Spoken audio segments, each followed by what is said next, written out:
Y tenemos justamente hasta ahora en Marián a Gabriel Colodro, que es el presidente de la comunidad chilena en Israel, para que nos cuente un poco la parte del conflicto que se está viviendo allá, porque recordemos que este conflicto tiene dos partes.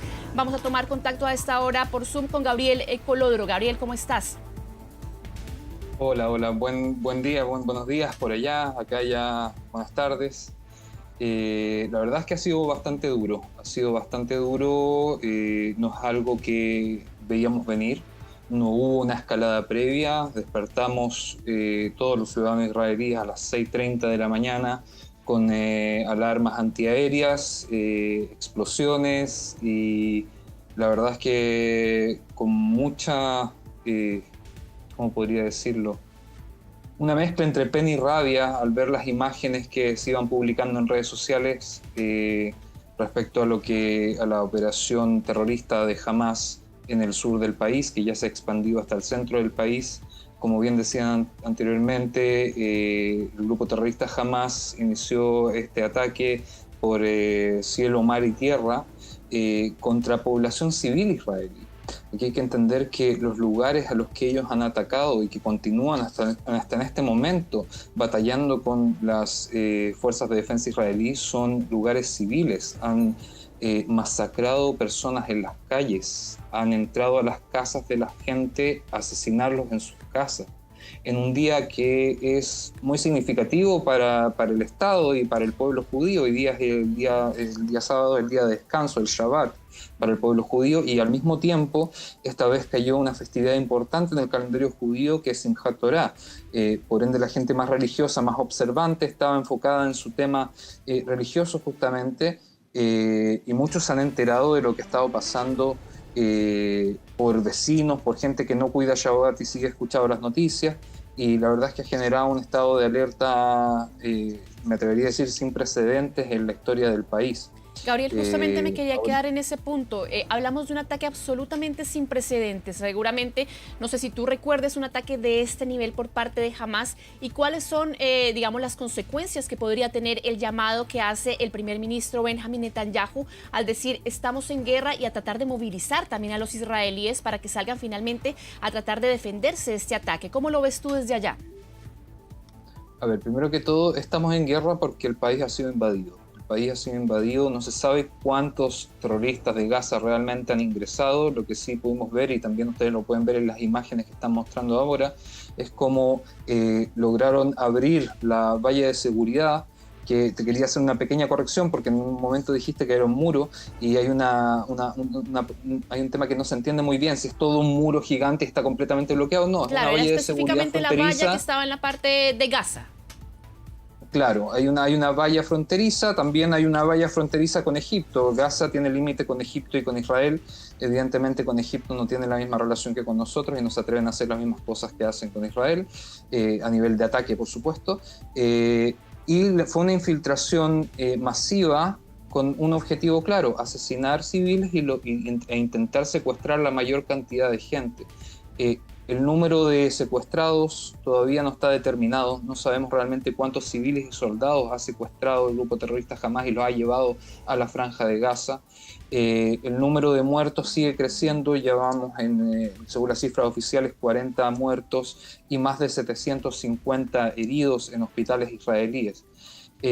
Es un panorama muy complejo y sorprendente porque no hubo una escalada previa. No es que hubo un conflicto, Israel atacó y esta es una respuesta de Hamas. Este es un ataque premeditado con una base absolutamente religiosa. Hay que entender que ellos siguen un sistema, una visión del mundo muy distinta a la que podemos tener nosotros los israelíes y los chilenos también, en el que el valor de la vida y el valor de la vida del otro, por mucho conflicto que tengamos, está por encima de cualquier cosa. Lo que vimos es algo muy parecido a las imágenes que veíamos hace algunos años con el Estado Islámico, donde terroristas encapuchados en camionetas llegaban y fusilaban a la gente a su paso.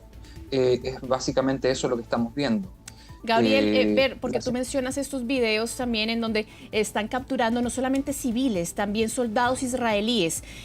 ¿qué pudo haber sucedido o por qué de cierta forma es un ataque pseudo sorpresa, si se quiere decir? Israel siempre ha estado muy bien preparado para defenderse. ¿A qué crees tú que corresponde este tipo, que ellos hayan tenido la capacidad de entrar por aire, por mar, por tierra, de secuestrar civiles israelíes, de secuestrar también soldados? Y tú lo mencionabas, algo sí muy similar a esa lógica del Estado Islámico, a esa lógica yihadista. Además, todo por redes sociales se está moviendo muy rápido a esta hora. ¿Cuál es el motivo de que Israel haya sido de cierta forma sorprendido por este ataque? Yo creo que hay varios factores. O sea, esto no es primera vez que atacan Israel en un día sagrado para el pueblo judío. Tenemos que recordar justamente el día de ayer se cumplieron 50 años de la guerra de Yom Kippur, que es el día más importante en el calendario judío, donde hubo una invasión de Egipto, Siria y Líbano al mismo tiempo. Y en este caso quizás fue algo parecido. O sea, no me voy a atrever en este momento, porque ni siquiera tenemos las cifras de la cantidad de muertos que hay, como para poder hacer un análisis de quién fue la culpa y quién, digamos, a quién darle la responsabilidad. Pero sí es entendible que en un día sagrado, por lo menos para el pueblo judío, haya más gente, digamos, con libre, haya menos gente en los puestos, y de todas formas hay un acuerdo tácito tanto con la autoridad palestina como incluso, me atrevería a decir, con Hamás, de que en los días sagrados tanto islámicos como judíos, se evitan este tipo de situaciones, se evitan incluso en periodos de escalada de violencia que han durado meses. O sea, me ha tocado experimentar acá situaciones de conflicto y de escalada que han durado mucho tiempo. Se respetan ciertas fechas porque se entiende que hay una dignidad humana por encima. Eso fue avasallado por el grupo terrorista Hamás hoy día, y mostraron, como bien decía el presidente Herzog, mostraron su verdadera cara, que no les importa nada, simplemente hacer daño, porque con esto evidentemente entendemos todos que no se acaba el Estado de Israel, ¿cierto? Solamente logran asesinar a algunos civiles más, que a nosotros nos duele muchísimo, pero el Estado sigue funcionando. No tienen ningún objetivo real, tangible, para realizar un ataque de este tipo, más allá del afán de asesinar y mostrarle a su población una victoria, de cierta forma, bajo esa visión de mundo absolutamente morbosa, por decirle de cierta forma. Gabriel, en esos momentos, ¿en qué parte de Israel te encuentras tú? Yo estoy en el centro del país, estoy muy cerca de Tel Aviv. Como te decía, sentimos la primera sirena antiaérea a las 6:30 de la mañana, y de ahí hemos tenido otras 4 más, si no me equivoco. Estamos hablando de una cantidad de miles de misiles y cohetes que es muy difícil definir, porque hasta en este momento están sonando las sirenas antiaéreas en localidades más cercanas a la Franja de Gaza. Y me gustaría aprovechar de recordar que en Israel hay una comunidad de 10.000 chilenos residentes aproximadamente, que es la comunidad más grande de chilenos en Medio Oriente y África juntos. Y esto tiene un impacto directo, y debiese tener un impacto directo también en las autoridades chilenas a la hora de condenar este tipo de ataques, porque en este momento hay ciudadanos chilenos encerrados desde la mañana en habitaciones de seguridad o durmiendo en pasillos para evitar los misiles, e incluso en las localidades cercanas a Gaza. Hoy día en la mañana estuve llamando a algunos chilenos residentes en el área, y me tocó hablar con una chilena que reside en una de las localidades invadidas por el grupo terrorista Hamás, y mientras hablaba con ella se escuchaban las ametralladoras de fondo de los terroristas asesinando gente afuera. Esto no puede dejarse pasar así como así. Gabriel, hola, muy buenos días. Te saluda Marian Basso acá Hola. también desde el estudio. Preguntarte justamente lo que ustedes están viviendo ahí, si es que han tenido un llamado justamente para resguardarse, en qué zonas hay zonas seguras para nosotros que estamos acá en Chile, ¿no es cierto? Que es muy difícil quizás dimensionar lo que ustedes están viviendo. ¿Qué se ha dicho por parte de las autoridades? Porque está este llamado también del primer ministro a unirse a esta guerra, que los civiles apoyen esta situación para que Israel finalmente se imponga sobre este ataque que está sucediendo. Pero ¿qué tal también les han dicho respecto del resguardo? ¿Hay zonas seguras? Hasta el momento, ¿cuál es la información que ustedes mantienen para nosotros también hacernos una idea desde acá de lo que está pasando justamente ahí? A ver, la situación es muy compleja partiendo por la idea de guerra. La idea de guerra, hay que entender, como decía, este fue un ataque dirigido por Hamás hacia Israel. No es que Israel le declaró la guerra a la Franja de Gaza y comenzó a atacar. Aquí es se le declaró una guerra mediante una invasión por cielo, mar y tierra. Y en ese sentido, el llamado de las autoridades es evidentemente a la gente que está en las cercanías de la Franja de Gaza a mantenerse dentro de sus casas, y este llamado ha sido expandido también al centro del país porque no se tiene todavía control sobre la frontera con la Franja de Gaza.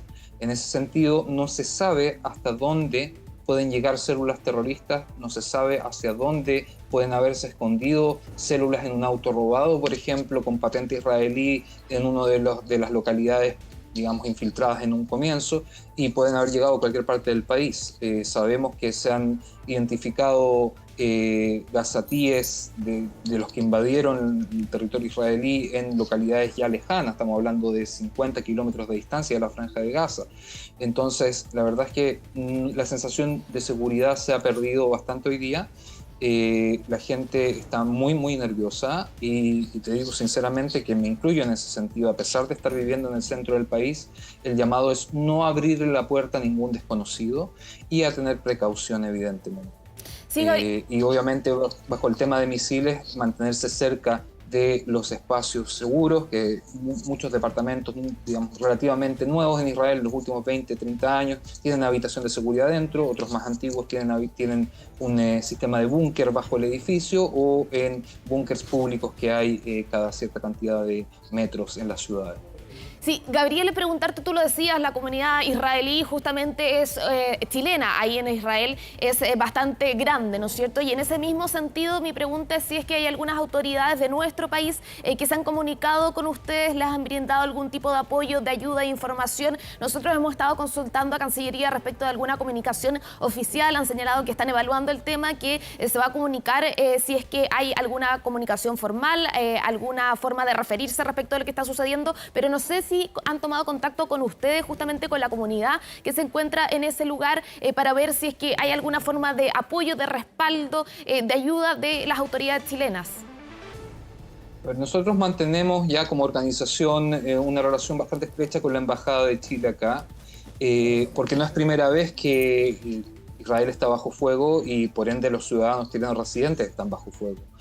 Por ende tenemos cierto protocolo no oficial para averiguar si los chilenos residentes en las áreas afectadas se encuentran bien, y tenemos una comunicación constante con el equipo de la embajada.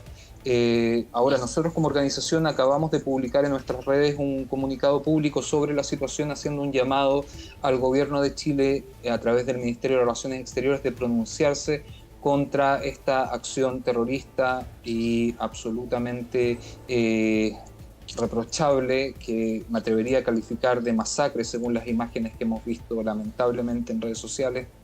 Y creemos que es justo que una comunidad del volumen de la comunidad chilena en Israel reciba por lo menos un apoyo explícito, ya sea de forma escrita o declarativa, de parte del gobierno de Chile frente a este ataque indiscriminado. Gabriel, ¿cómo ha sido la comunicación en ese lugar? Y me imagino que muchos como tú lo decías, también estás preocupado por esta situación.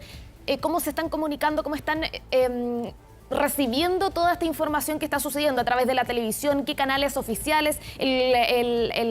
Las autoridades finalmente, ¿cómo están entregando la información para que les llegue a ustedes, para que sepan qué hacer minuto a minuto? Quizás hay algún comité que está conformado, que les está entregando información a la ciudadanía. ¿Cómo ustedes están conociendo lo que está sucediendo en ese lugar donde están o en los distintos puntos de Israel hasta ahora? Bueno, o sea, yo creo que hoy día la mayor parte de la información que fluye es a través de redes sociales. Evidentemente uno se entera de más cosas por redes sociales muchas veces que a través de la información formal que puede entregar un gobierno en cualquier lugar del mundo. En ese sentido, ha sido, obviamente, los mensajes oficiales han sido a través de la prensa formal, ya sea televisión o portales de noticias relevantes en el país. Pero en Israel existe un sistema que es liderado por el ejército, que se llama Picud Oref, que es quien da las instrucciones dependiendo del tipo y nivel de emergencia. Entonces, por ejemplo, si los ataques en escaladas anteriores han sido solamente, por ejemplo, lanzamiento de misiles, las recomendaciones van en base a eso. Hoy día es bastante distinto porque hay infiltración física de terroristas armados con metralletas automáticas en distintos puntos y no han sido totalmente abatidos. Y como te decía anteriormente, todavía no hay un control total de la frontera. O sea, no se sabe si sigue la infiltración o no, ni cuántos infiltrados hay. Entonces es bastante complejo y el llamado, como mencioné anteriormente, es a la gente a permanecer en sus casas, no abrir la puerta a nadie que no sea, digamos, que podría parecer sospechoso, y mantenerse cerca de los refugios antimisiles en el país. Ahora, para nosotros también es un tema porque muchos de nuestros inmigrantes no manejan todavía 100% el idioma, entonces intentamos transmitir esta información también para que los chilenos puedan entender cuáles son las recomendaciones y tratar de prestar la mayor cantidad de ayuda posible.